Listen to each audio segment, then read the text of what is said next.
Olá, galera! Desejo que todos estejam bem. Eu sou a professora Maiara. Nessa videoaula, eu vou dar início à unidade 4 do nosso livro, que vai abordar sobre os aspectos naturais do continente asiático. Essa unidade começa na página 376. A partir dessa unidade, a gente vai conseguir fazer uma análise, né, de identificação e de comparação também entre relevo, clima, vegetação, diferentes paisagens, até mesmo conseguir fazer uma comparação, né, de alguns domínios morfoclimáticos que a gente identificou na unidade anterior, falando um pouquinho sobre a Europa, agora falando sobre a Ásia, tá? Então, a gente vai conseguir fazer essa identificação desses elementos mais naturais, tá? Então, pega o seu material, pega o seu livro, o seu caderno, para que você possa acompanhar comigo. E a gente começa na página 376, tá? Vamos lá. Então, a primeira imagem que eu trago aqui para vocês, né, é exatamente para a gente conseguir fazer a localização desse continente, referente aos outros, né? O nome tá em inglês, então vocês vão perceber que a grafia tá diferente, mas a gente tem, né, Américas, África, Europa, Ásia, Oceania e Antártica. E aí que a gente já consegue fazer, né, essa localização referente ao continente asiático. Então, eu coloquei uma setinha aí pra gente fazer essa diferenciação, beleza? Agora vamos aprofundar um pouquinho, né? Essa identificação, ela tá a um nível mais macro, comparando aos outros continentes. Quando a gente traz, né, para um outro nível de escala, né, a gente já começa a identificar que, por exemplo, até mesmo com base na imagem anterior, nós estamos falando do maior continente do planeta, né? É uma extensão territorial de mais de 45 milhões de quilômetros quadrados. Então, é uma extensão territorial muito significativa. Ele vai ser limitado, né? O que a gente vai encontrar nos extremos? Na porção ao sul, ele é limitado pelo Oceano Índico. Na porção ao norte, limitado pelo Oceano Glacial Ártico. A leste, ele é limitado pelo Oceano Pacífico. E a oeste, por sua vez, ele já vai estar limitado pela Europa, né? Ali a gente vai encontrar o Mar Vermelho e o Mar Mediterrâneo, tá? Além dessas limitações, né, a gente também faz uma identificação que esse território ele também é cortado por linhas imaginárias, que no caso a gente tem o Círculo Polar Ártico, nessa porção mais ao norte, a gente tem o Trópico de Câncer, né, já limitando, né, em direção à porção mais ao sul, e o extremo sul, onde está escrito leste, porque a setinha ficou bem em cima, então ela não vai aparecer. Onde está escrito leste, tem a linha do Equador, tá? Que faz essa outra delimitação. Quando a gente estudou, por exemplo, né, alguns elementos do continente europeu, a gente viu que em função de determinado posicionamento geográfico, a gente tem a identificação das das zonas de iluminação. É a diferenciação a partir da quantidade de sol, né, que determinada porção do planeta vai receber. No caso do continente asiático, a gente tem uma grande extensão latitudinal, extensão de norte a sul, tá? Então, isso vai interferir diretamente em diferentes climas, em diferentes paisagens que a gente identifica nesse território, porque em função dessa grande extensão norte-sul, diferentes porções do território vão receber diferentes intensidades de iluminação.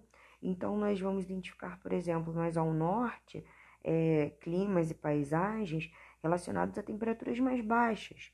No extremo sul, em função da proximidade com a linha do Equador, a gente sabe que é uma região que recebe uma maior iluminação, climas e paisagens relacionados a temperaturas mais quentes.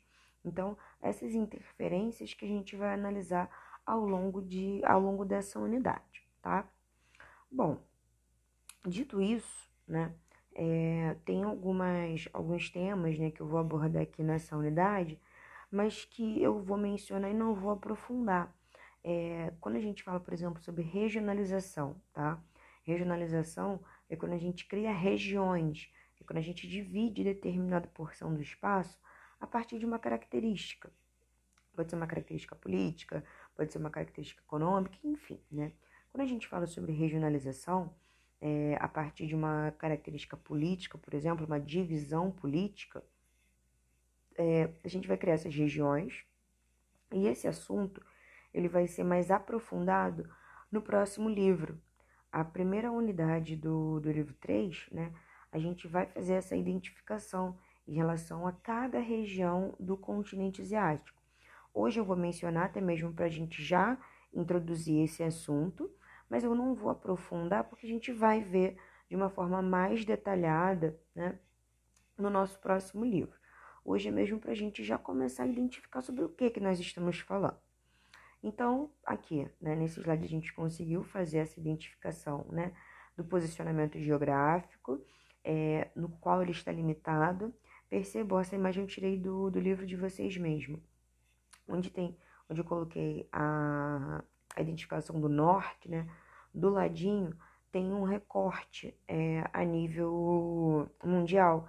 Então, é mais uma vez importante a gente realmente fazer essa identificação.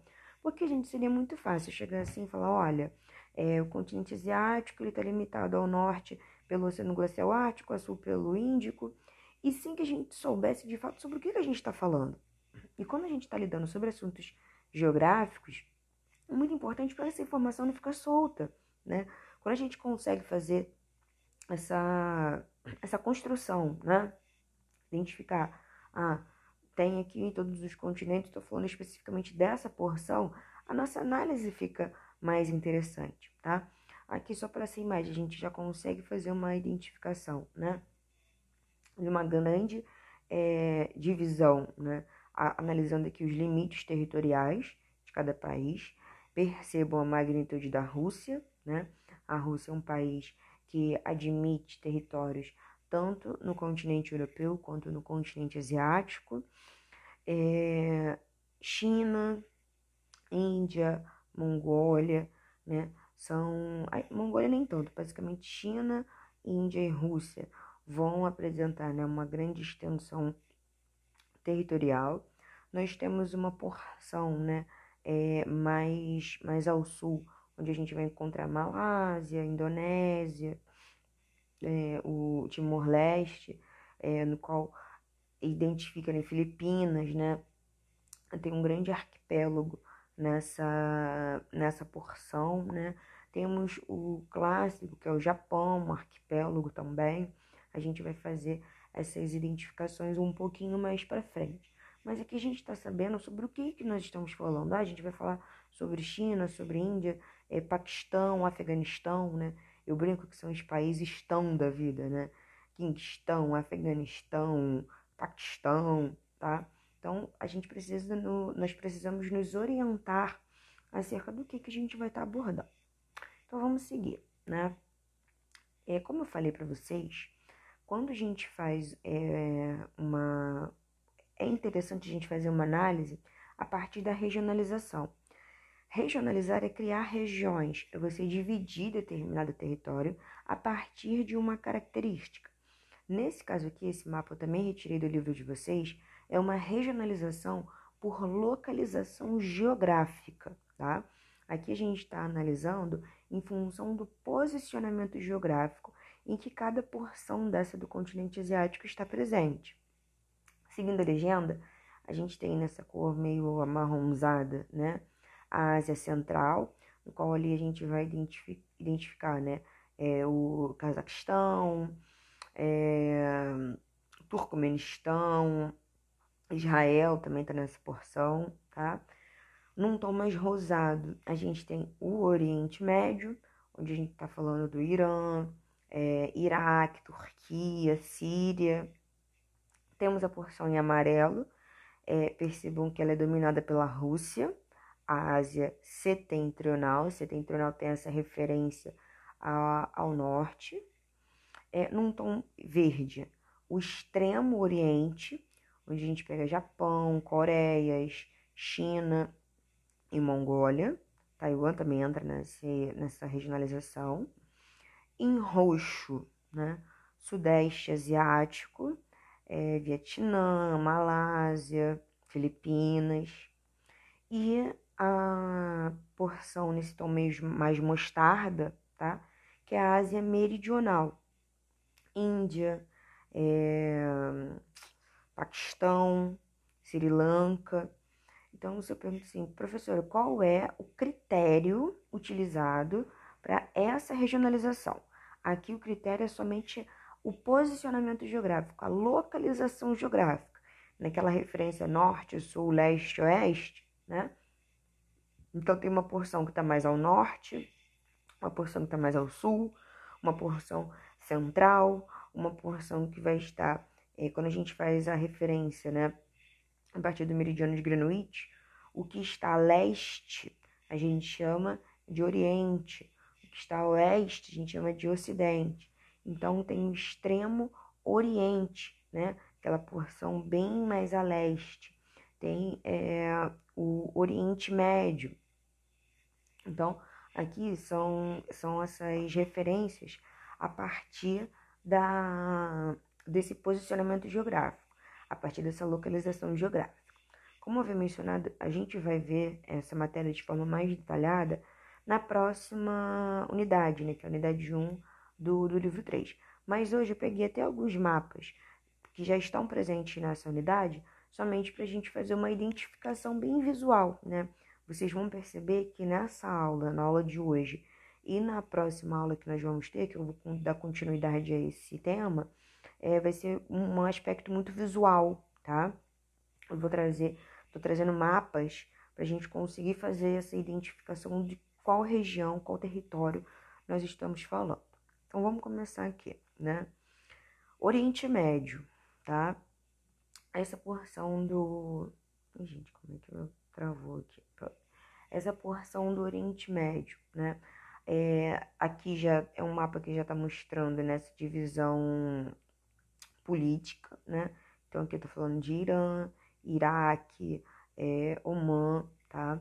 Essa região ela vai ser marcada por muitos conflitos, né? Entre muçulmanos, entre muitos judeus. Tem Israel, né? E né, a gente vai fazer depois a gente vai conseguir identificar, né, alguns pontos em relação a essa porção, né? Para quem quer fazer uma identificação, identifiquem aí a África, tá? O continente africano. Em cima da África tem uma linhazinha chamada Trópico de Câncer. Em cima tá Jerusalém, Palestina e Israel. Existe todo um conflito nessa região, né? Muito voltada, né, para essa questão religiosa e cultural também. Existe, né, uma predominância da cultura islâmica, exceto em Israel, né, que tem um Estado judeu. A gente vai identificar conflitos, inúmeros conflitos nessa região, né? Irã, Iraque, Turquia, Síria, Catar, Emirados Árabes, né? Depois a gente vai ver que além desses pontos, tem diversos conflitos socioeconômicos também. Tem a faixa de Gaza, né? Que mesmo que por alto, né, você não tenha uma noção teórica sobre isso, mas na mídia a gente sabe que é uma zona de extremo conflito, né? Tem um aspecto histórico muito grande, a gente vai ver depois, tem aspectos econômicos também muito presentes nessa região, tá? Vamos para o próximo. O Extremo Oriente. O Extremo Oriente é essa porção que vai pegar China, Mongólia, as Coreias, né? O próprio conflito, né, entre as Coreias já denota um aspecto muito interessante. A gente pode falar assim, de modo geral, que existe uma cultura semelhante, né, entre, por exemplo, China, Coreia, né, até o Japão mesmo, mas é semelhante. Estou falando que é igual, né? Tem algumas coisas parecidas. A gente tem potências econômicas, né? Quando a gente fala, por exemplo, do Japão, mas ao mesmo tempo, né, tem aspectos naturais extremamente marcantes nessa região. Essa área, né? A gente identifica como ela está presente no Círculo do Fogo do Pacífico. Um pouquinho mais para frente eu vou falar sobre relevo, vou voltar nesses assuntos, que é uma área de intensa instabilidade tectônica, né? Exatamente em função do posicionamento geográfico. Nessa região a gente tem uma riqueza de paisagem bem variada, tem desertos, a gente tem vulcões, tem relações, né, tanto a nível econômico quanto a nível cultural, bem marcantes aqui, tá? O próximo, a Ásia Meridional, tá? Essa porção aí já tá pegando Índia, Paquistão, Mianmar, Butão. O interessante dessa porção, né, da Ásia Meridional é que ela vai fazer, né, a gente vai identificar diferenças extremamente significativas, tanto quando a gente fala, por exemplo, em aspectos, né, culturais, grandíssimos problemas sociais. Em alguns livros, aqui o nosso livro está trabalhando como Ásia Meridional, mas é a mesma coisa que falar sul da Ásia, tá, gente? A porção mais ao sul da Ásia. Diferenças sociais extremamente significativas, né? Resquícios, né, de situações econômicas conflitantes. A Índia, sem sombra de dúvida, vai ter um destaque assim, a nível econômico muito grande, né? A Índia é um país, né? Ai, calma que tá balançando aqui o tripé. A Índia é um país, né, que tem uma nos últimos anos, né? Últimos anos não, né? Tô reduzindo um pouco, né? Nas últimas décadas, vem apresentando, né, um nível de desenvolvimento, de crescimento econômico por um lado, né? Por outro, não, os índices de desigualdade social são extremamente significativos, né? A Índia faz parte do BRICS, aquele grupo de países, né? Brasil, Rússia, Índia, China, África do Sul, exatamente porque desenvolveu uma questão econômica. Gente, como eu falei, eu tô falando um pouco por alto, porque depois a gente vai ter, na unidade de 3, um momento específico para cada região dessa.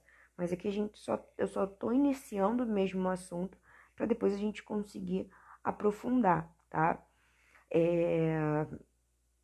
Essa porção, né, da Ásia, né, ela vai ser muito conhecida porque vou mencionar um pouquinho mais para frente o Himalaia, né, a cadeia de montanhas, tem o, o Everest, né, tem variações, né, o clima de monções, ele atua muito nessa região, né, no sul da Índia, em Bangladesh também tem uma influência muito forte do clima de monções, tá? Deixa eu ver aqui qual é o próximo. Como é que o meu não quer ir? Por que não quer? Aqui. O Sudeste Asiático, né? A porção do Sudeste Asiático é a final, né? Nesse momento da nossa aula. Quando a gente fala do Sudeste Asiático, a gente vai ter uma identificação, né? Inicialmente, dá pra gente perceber visual, né? Que é uma formação, é um arquipélago, né? Percebam aí, por exemplo, tem Filipinas, né? Brunei, não tudo, eu tô colocando assim algumas porções, né? Tem uma fragmentação do território muito grande nessa porção, né? Tem obviamente a porção totalmente continental, que a gente vai pegar Laos, Camboja, Vietnã, né? A gente fala que é a localização da península indochinesa, né? E lembrando que península é aquela identificação que é como se fosse uma porção de terra, né? que sai do continente e adentra ao oceano, né? E é exatamente isso. São milhares. A foto dessa imagem a gente consegue identificar, né, gente? São milhares de ilhas, né? Vai as diferenças, né, socioeconômicas serão extremamente marcantes nesse território. Tailândia, Malásia, Indonésia, Camboja, são realidades socioeconômicas extremamente distintas. Muitos vão ter relações, né, com governos ditatoriais, vão apresentar atrasos econômicos. Outras vão ter um desenvolvimento econômico mais significativo, como, por exemplo, Singapura, Malásia, né? Vimos no início do ano sobre os tigres asiáticos, né? Então, é dessa região aí que nós estávamos falando. Malásia, da Tailândia não, né? Mas a porção ali da Malásia, né? Singapura, quando a gente fala dos tigres asiáticos, é essa região. Aí a gente lembra, né, que tem a questão de mão de obra barata, a instalação das multinacionais, né, das transnacionais nessa região, em função do que oferecia, né? Então, basicamente é isso, tá? Nesse primeiro momento foi exatamente para a gente fazer essa identificação, né, do recorte político que essa porção do território vai ter. A gente conseguiu identificar, né, que a própria localização em si, né, naquela imagem onde eu coloquei, limita-se ao norte, limita-se ao sul, limita-se ao oeste e a leste. Depois a gente teve uma compreensão acerca das regiões, né, da regionalização. Como eu falei, não estou aprofundando muito aqui, porque a gente vai ver isso num outro momento. E aqui eu vou focar mesmo em aspectos naturais, que é a proposta dessa unidade. Então, nesse momento, a gente conseguiu fazer essa identificação. E no próximo encontro que a gente vai ter, eu já vou abordar aspectos relacionados a relevo e aspectos relacionados à hidrografia, exatamente dessas porções que eu mencionei até então, tá bom? Então, galera, eu encerro por aqui e a gente se encontra numa próxima. Até!